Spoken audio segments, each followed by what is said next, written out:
ময়মনসিংহের অধিকাংশ level crossing এখনো অরক্ষিত।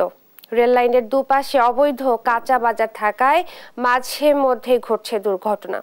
বিস্তারিত জানাতে সরাসরি যুক্ত হচ্ছেন সহকর্মী ইলিয়াস আহমেদ। ইলিয়াস, দুর্ঘটনা এড়াতে প্রশাসনের কোনো পদক্ষেপ দেখছেন কিনা এবং সবশেষ খবরাখবর আমাদেরকে জানাবেন।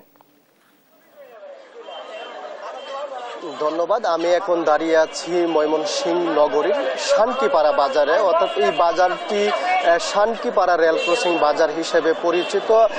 আপনি আমার পেছনে দেখতেই পাচ্ছেন রেল লাইনের দুই পাশে কিন্তু বাজার বসেছে, অর্থাৎ কাঁচা বাজার সহ স্থানীয় ব্যবসায়ীরা কিন্তু স্থায়ীভাবে বাজার বসিয়েছেন এবং এই বাজারটিতে দুইটি লেভেল ক্রসিং রয়েছে। লেভেল ক্রসিং এর মধ্যে একটি করে গেট ব্যারিয়ার আছে, এতে দুর্ঘটনার ঝুঁকি কিন্তু থেকেই যায় এবং প্রায় সময় দেখি আমরা এই বাজারটিকে ঘিরে দুর্ঘটনা ঘটে থাকে এবং তাৎক্ষণিকভাবে রেলওয়ে কর্তৃপক্ষ কিছুটা ব্যবস্থা নিলেও স্থায়ীভাবে তারা কোনো ব্যবস্থা না নেওয়া এখানকার স্থানীয় বাসিন্দা যারা আছেন তারা কিন্তু খুব জানিয়েছেন। এবং যদি একটু বলে রাখি, ময়মনসিংহ অঞ্চলে 200টি লেভেল ক্রসিং রয়েছে, এর মধ্যে 105টি লেভেল ক্রসিং অরক্ষিত এবং 95টির মধ্যে 60টি লেভেল ক্রসিংয়ে কিন্তু দিকে গেট ব্যারিয়ার থাকলেও অন্যান্য লেভেল ক্রসিং যেটি আছে সেইগুলো কিন্তু অত্যন্ত ঝুঁকিপূর্ণ এবং গেট ব্যারিয়ারের পাশাপাশি গেটম্যানেরও সংকট রয়েছে। এবং এই বিষয়টি নিয়ে আমরা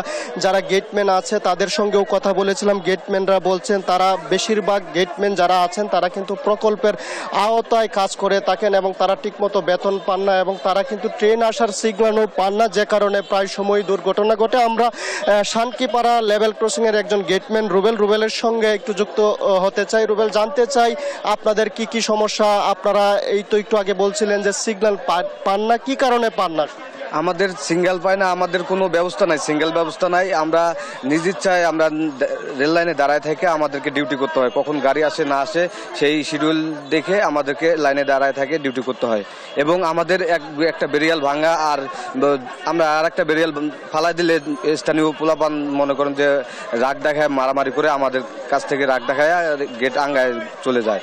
আবার আমরা বিগত 6 বছর ধরে একই বেতনে চাকরি করি, আমাদের কোনো প্রধানমন্ত্রী নির্দেশ দেওয়ার পরেও আমাদের কোনো সুরাহা করে না।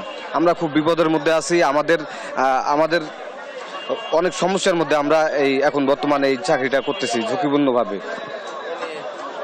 আসলে শুনছিলেন যে সে বলছিল যে তারা কিন্তু তাদের একটি প্রকল্পের আওতায় চাকরি করছেন এবং তাদের চাকরি কিন্তু স্থায়ীকরণ হচ্ছে না এখনো পর্যন্ত এবং তারা অনুমান নির্ভর কিন্তু ট্রেন আসছে সেই অনুমানের উপর নির্ভর করে তারা কিন্তু গেট ফেলান এবং অনেক সময় ট্রেন আসার বেশ কয়েক মিনিট আগে ট্রেন ফেললে কিন্তু স্থানীয়দের সাথে তাদের বাকবিতণ্ডা জড়ায় এবং এই নিয়ে মাঝে মধ্যে কিন্তু ঝগড়াও হয় আমরা দেখেছি।